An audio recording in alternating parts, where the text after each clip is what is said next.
কত টাকা ভাড়া দিয়ে দিয়ে এই ফিজতে পড়ানোর জন্য রয়েছে।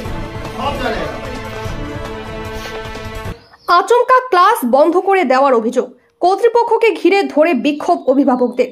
ব্যাপক উত্তেজনা দুর্গাপুরের সিটি সেন্টারের সর্বভারতীয় বেসরকারি কোচিং সেন্টারের ভিতরেই। কেউ 1 বছর, কেউ 2 বছর, আবার কেউ তারও বেশি সময় ধরে ওই কোচিং সেন্টারে ইঞ্জিনিয়ারিং ও মেডিকেলে যাওয়ার জন্য কোচিং নিচ্ছেন। তবে একাদশ ও দ্বাদশ শ্রেণীর পড়ুয়াদের সমস্যা সবচেয়ে বেশি। এক অভিভাবক স্বপ্না মজুমদারের অভিযোগ, বিগত কয়েক মাস ধরে ঠিকঠাক ক্লাস হচ্ছে না। হঠাৎ করে রবিবার সকালেই এক শিক্ষক সোশ্যাল মিডিয়ার একটি গ্রুপে কোচিং সেন্টারের এক শিক্ষক লেখেন যে তিনি ঠিকমতো বেতন না পাওয়ার জন্য এই কোচিং সেন্টার ছাড়ছেন। তারপরেই আমরা কয়েকশো অভিভাবক কোচিং সেন্টারে আসেন। কর্তৃপক্ষের কাছে জানতে চান, এই কারণেই কি ক্লাস হচ্ছে না ঠিকমতো, আমাদের ছেলে মেয়েদের ভবিষ্যৎ কি হবে, এই প্রশ্ন তোলা হয়। কিন্তু কর্তৃপক্ষ কোনো সঠিক জবাব দিতে পারেনি, অথচ আমাদের কাছ থেকে নেওয়া হয়েছে পুরো টাকাই। সংস্থার এক আধিকারিক প্রদীপ রাউত দাবি করেন, সংস্থার অভ্যন্তরীণ কিছু সমস্যা দেখা দিয়েছিল। তারা ঊর্ধ্বতন কর্তৃপক্ষের সাথে কথা বলেছেন, সমস্যার সমাধানের চেষ্টা করছি। কথা ছিল এপ্রিলে লাস্ট উইক থেকে ক্লাস শুরু হয়েছে, মেতে শুরু হলো, তাও আবার মেতে বাঁকুড়ার ভোট, আজকে ইলেকট্রিক প্রবলেম, এই প্রবলেম, স্যারদের মাইনে দেওয়া হচ্ছে না, এই সব করে আমাদের ক্লাস বন্ধ।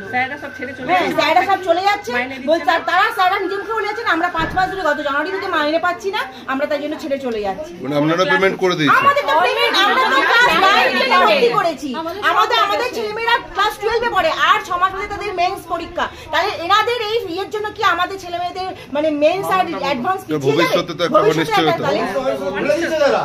আর রীতিমতো ফিরছি ভালো জায়গায় একটা প্রতিষ্ঠান বলে আমরা 1 লাখ টাকা খরচা করে ভর্তি করেছি, যে তাহলে তো আমরা আকাশ ছিল, তখন এলেনও ছিল, তাহলে আমরা তো সেখানে ভর্তি করিনি। এখন কি বলছে management?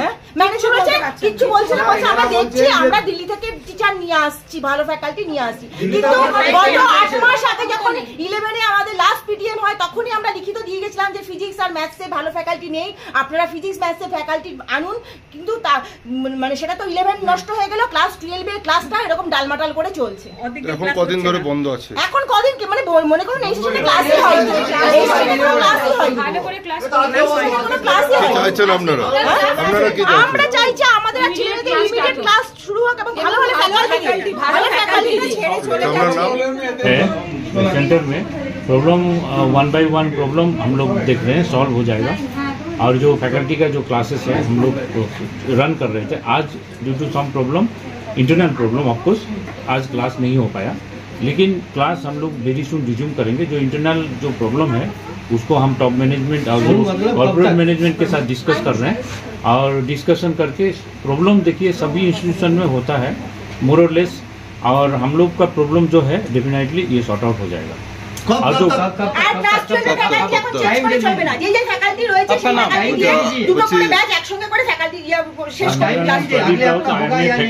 Teacher solve top management के साथ 7 वीक ना देखिए प्रॉब्लम 4 मंथ से जो हुआ, 4 मंथ से प्रॉब्लम नहीं हुआ। हम लोग का जो क्लास स्टार्ट हुआ एक बैच में due to shortage of faculty, क्योंकि फैकल्टी रिक्रूटमेंट हम लोग लोकल लेवल पे नहीं होता है। अगर लोकल लेवल पे होता है तो हम लोग then within 2 days solve हो जाता। हमारा फैकल्टी जो है दिल्ली से रिक्रूटमेंट होता है और दिल्ली में ट्रेन होके फिर आता है। तो जो बैच में क्लासेस नहीं हुआ उसमें सब्स्टिट्यूशन क्लासेस हम लोग बीच में करने की कोशिश किए, लेकिन permanent faculty maths faculty already आ गए हैं, उनको लेटर मिल गया है, विद इन 2-3 डेज यहाँ पे ये करेंगे, रिपोर्ट करेंगे।